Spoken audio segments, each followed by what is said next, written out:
десница, която ще ви подкрепя и ще ви наставлява, ще ви покаже правилния път.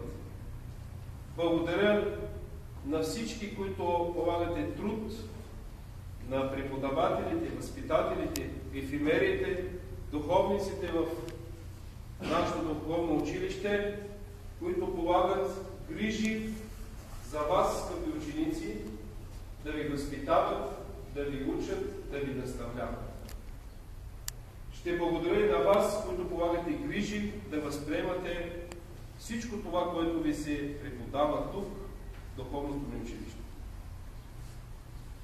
Не изоставяйте пътя на православието, бъдете винаги будни и в тези предстоящи дни, които ни остават до най-светлия празник, празника на празниците Възкресение Христово.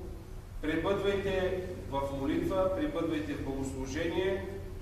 Знайте, че от днес ви започва и пролетната великденска ваканция. И нека след около близо 2 седмици отново живи, здрави да се срещнем тук в духовното ни училище, за да продължим това, за което сме призвани. Още един път, честит, благословен празник, бъдете живи и здрави. Амин.